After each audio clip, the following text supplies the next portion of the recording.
নমস্কাৰ আমি অসমীয়া লাইভৰ সমুদৰ্শকক স্বাগতম জনাই ষ্টুডিঅত মই কিৰণ গগৈ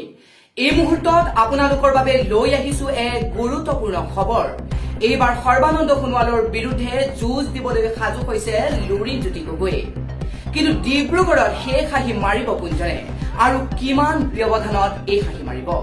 এটা ডাঙৰ প্ৰশ্ন আহি পৰিছে সকলোৰে মাজত কিয়নো এইবাৰ কেন্দ্ৰীয় মন্ত্ৰী সৰ্বানন্দ সোণোৱালৰ বিৰুদ্ধে যুঁজ দিব অসমৰ জাতীয় পৰিষদৰ সভাপতি লুৰিণজ্যোতি গগৈ ডিব্ৰুগড়ৰ পৰা আজি নিজৰ প্ৰাৰ্থিত্বৰ কথা ঘোষণা কৰিলে সভাপতিজনে অসমীয়া আবেগ আৰু স্বাভিমানক আঘাত কৰি নাগৰিকত্ব সংশোধনী আইন অনাত সহযোগিতা আগবঢ়োৱা সৰ্বানন্দ সোণোৱালৰ সৈতে যুঁজ দিবলৈ নিজকে সাজু কৰি ৰখাৰ কথা প্ৰকাশ কৰিছে লুৰিণজ্যোতি গগৈয়ে অসমীয়া জাতিক বিশ্বাসঘাতকতা কৰা সোণোৱালক এইবাৰ ডিব্ৰুগড় ৰাইজে যোগ্য প্ৰত্যুত্তৰ দিব বুলিও উল্লেখ কৰিছে এজন কেন্দ্ৰীয় মন্ত্ৰী সৰ্বানন্দ সোণোৱালৰ বিৰুদ্ধে যুঁজ দিয়াৰ সুযোগ লাভ কৰা লুৰিণজ্যোতি গগৈয়ে নিজকে উৎসাহিত বুলিও দাবী কৰে সমগ্ৰ অসমবাসী ৰাইজৰ ওচৰত সেৱা জনাইছো আৰু অসমবাসী ৰাইজৰ পৰা মই আশীৰ্বাদ বিচাৰিছো যিসকল কা বিৰোধী শ্বহীদ আছে আন্দোলনৰ শ্বহীদ তেখেতসকলৰ প্ৰতি শ্ৰদ্ধা নিবেদন কৰিছো অসম আন্দোলনৰ মহান বীৰ শ্বহীদসকলৰ প্ৰতি সশ্ৰদ্ধ প্ৰণিপাত মই আজি বিৰোধী ঐক্য মঞ্চই ডিব্ৰুগড় লোকসভা সমষ্টিৰ প্ৰাৰ্থী ইতিমধ্যে ঘোষণা কৰিছে অসম জাতীয় পৰিষদৰ তৰফৰ পৰা এই নিৰ্বাচনত প্ৰতিদ্বন্দ্বিতা কৰিবৰ দলৰ মই প্ৰাৰ্থী হিচাপে মোক ইতিমধ্যে ঘোষণা কৰাৰ কাৰণে মই বিৰোধী ঐক্য মঞ্চৰ সকলো নেতা কৰ্মকৰ্তাক আন্তৰিক ধন্যবাদ জ্ঞাপন কৰিছো কৃতজ্ঞতা জ্ঞাপন কৰিছো আৰু এই ডিব্ৰুগড় লোকসভা সমষ্টিৰ এবাৰ যিখন নিৰ্বাচনী যুঁজ এইখন যুঁজ এখন ন্যায় প্ৰতিষ্ঠাৰ যুঁজ এফালে এগৰাকী জাতিৰ বিশ্বাসঘাতক প্ৰতাৰক নিৰ্লজ্জভাৱে নিজৰ গাদীৰ কাৰণে আত্মসমৰ্পণ কৰা ব্যক্তি আৰু আনফালে সাধাৰণ জনগণৰ লগত মই আছো জনগণক কৰা অতদিনে কৰা যিবোৰ অন্যায় যিবোৰ অবিচাৰ সেইবোৰৰ বিৰুদ্ধে যুঁজিবৰ কাৰণে মই ৰাইজৰ হৈ থিয় হ'ব খুজিছো আৰু যিদিনাখনে বিজেপি দলটোৱে তেওঁলোকৰ আগৰ প্ৰাৰ্থীগৰাকী ৰামেশ্বৰ তেলীক টিকেট নিদিলে সেইদিনাখনে প্ৰথম পৰাজয় হৈছে বিজেপিৰ 10 গৰাকী বিধায়ক লৈ থকাৰ অৱস্থাত 10 গৰাকী বিধায়ক ডিব্ৰুগড় লোকসভাৰ সকলো বিধানসভাত তেওঁলোকৰ বিজেপি দলৰ বিধায়ক আছে 2 গৰাকী ৰাজ্য চৰকাৰৰ মন্ত্ৰী আছে 2 গৰাকী কেন্দ্ৰীয় চৰকাৰৰ মন্ত্ৰী আছে 42 লাখ কৰ্মকৰ্তাৰ থকাৰ পাছতো ভয় খাই পৃষ্ঠভংগ দি তেওঁলোকে আগৰ যিগৰাকী প্ৰাৰ্থী তেওঁক নিদি সৰ্বানন্দ সোণোৱালক টিকেট দিছে তেওঁলোকৰ প্ৰথম পৰাজয় দ্বিতীয় পৰাজয় হ'ল যেতিয়া সৰ্বানন্দ সোণোৱালৰ নাম ঘোষণা কৰিলে কাৰণ সৰ্বানন্দ সোণোৱাল এগৰাকী ব্যক্তিৰ লগত যুঁজিবৰ কাৰণে মই অধীৰ আগ্ৰহেৰে ৰৈ আছো কাৰণ অসমৰ জনগণক আটাইতকৈ যদি বেছি অন্যায় কৰিছে সাম্প্ৰতিক সময়ত তেতিয়াহ'লে সৰ্বানন্দ সোণোৱালে অন্যায় কৰিছে কাৰণ কাখন জাপি দিলে 5 গৰাকী শ্বহীদক হত্যা কৰা সেই তেজৰ ফাকুৰ যিটো খেল যি খেলৰ মূল ব্যক্তিগৰাকী সেই ব্যক্তিগৰাকী সৰ্বানন্দ সোণোৱাল আজিও পাহৰি যোৱা নাই কা আন্দোলনৰ সময়ত মানুহক কৰা অন্যায় অত্যাচাৰ অবিচাৰ এই কথা পাহৰি যোৱা নাই কা জাপি দি অসম চুক্তিখন অপ্ৰাসংগিক নাইকিয়া নচ্ছাত যে কৰি দিলে 5 নম্বৰ দফাক যে শেষ কৰি দিয়া হ'ল ব্যক্তিগৰাকী মূল ব্যক্তিগৰাকী কোন মৌন সোণোৱাল নহয় জানো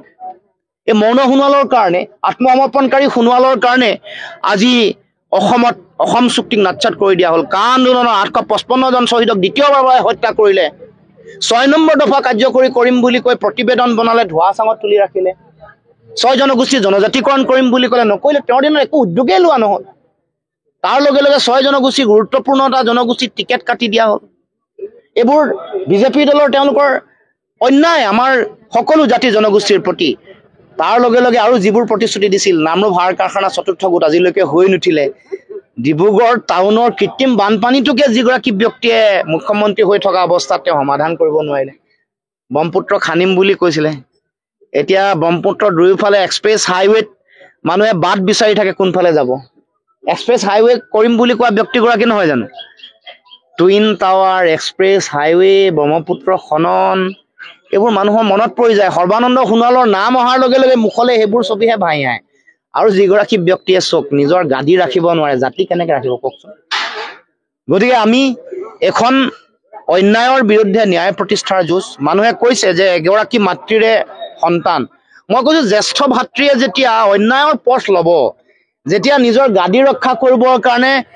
জাতীয় স্বাৰ্থ জলাঞ্জলি দিব, ভৰিৰে মোহাৰিব, তেতিয়া দুৰ্যোধনৰ বিৰুদ্ধে অৰ্জুনে যুদ্ধ ঘোষণা কৰিবই লাগিব, ধেনু তুলি ল'বই লাগিব। গতিকে মই ভাবোঁ যে অসমৰ জনগণৰ প্ৰতি কৰা অন্যায় যি কৰিছে, যি বিশ্বাসঘাতকতা প্ৰতাৰণা কৰিছে, তাৰ উত্তৰ এইবাৰ EVM মেচিনত, এইবাৰ 24ৰ লোকসভা নিৰ্বাচনত ৰাইজে দিব, জনতাই দিব। আৰু মই ভাবোঁ যে যিদিনাখন সৰ্বানন্দ সোণোৱালৰ নাম ঘোষণা কৰিছে সেইদিনাখনেই পৰাজয় হৈছে। সেইকাৰণে এতিয়া তেওঁ হতাশাত ভুগি তেওঁ ইমানত জিকিম সিমানত জিকিম কৰে। মই বোলো মোৰ মতে প্ৰাৰ্থীয়ে জিকিম বুলি কেতিয়া ক'ব পাৰিব? যেতিয়া EVMত ছেটিং থাকিব, নহ'লে ফ্ৰাষ্ট্ৰেশ্যনত তেওঁ থাকিব লাগিব, হতাশাত থাকিব লাগিব। হতাশাত ভুগি এতিয়া তেওঁ ইমানত জিকিম সিমানত জিকিম কৈ আছে। এইবোৰ চাইকলজিকেল ৱাৰ আজিকালি মানুহে চবেই বুজি পায়, চব শিক্ষিত। এইবোৰ চাইকলজিকেল ৱাৰ কৰি লাভ নাই। মানুহে যেতিয়াই ইমানত জিকিম বুলি কয় তেতিয়াই 5গৰাকী কা আন্দোলনৰ শ্বহীদৰ কথা মনত পৰে। যেতিয়াই জিকিম বুলি কয় তেতিয়া 855জন শ্বহীদৰ ত্যাগৰ কথা মনত পৰে। তেওঁ যে কেনেধৰণে পৰাজয় স্বীকাৰ কৰিছে, মানে যোৱাবাৰ নিৰ্বাচনৰ 21ৰ নিৰ্বাচনত তেওঁক ৰাইজে গাদীখন দিয়াৰ পাছতো কেনেকৈ আত্মসমৰ্পণ কৰিছে, এই কথা মানুহে সকলোৱে দেখিছে। গতিকে মই সকলো ৰাইজৰ, অসমবাসী ৰাইজৰ আশীৰ্বাদ শুভাশীষ কামনা কৰিছোঁ। আৰু মই ক'ব খোজোঁ যে এই ন্যায় প্ৰতিষ্ঠাৰ যুঁজত ৰাইজৰ জয় হ'ব, জনতাৰ জয় হ'ব। আৰু ইফালে যিসকলে জাতিটোক বিশ্বাসঘাতকতা কৰিলে, গাদ্দাৰী কৰিলে, প্ৰতাৰণা কৰিলে, জাতীয় স্বাৰ্থ জলাঞ্জলি দি নিজৰ স্বাৰ্থ পূৰণ কৰিলে, সেইসকলক ৰাইজে পৰাভূত কৰিব, এই কথা নিশ্চিত। ৰণনীতি আমি দলীয়ভাৱে আমি ইতিমধ্যে কৰিছোঁ। বিৰোধী ঐক্য মঞ্চয়ো ইতিমধ্যে কথা বতৰা পাতি আছোঁ। আমি একেলগে বহি চূড়ান্ত ৰূপৰেখা তৈয়াৰ কৰিম। আৰু এই যুঁজখন স্পষ্ট ৰূপত যিসকল ন্যায়ৰ পক্ষত আছে, সত্য সততাৰ পক্ষত আছে, জাতিৰ পক্ষত আছে, মাতৃভূমিৰ প্ৰতি যিসকল দায়বদ্ধ হৈ কাম কৰিছে, তেওঁলোকৰ জয় অৱশ্যম্ভাৱী। আৰু আপোনালোকে অলপ দিন বাট চাওক, শক্তিশালী ৰূপত ৰাইজ ওলাই আহিব।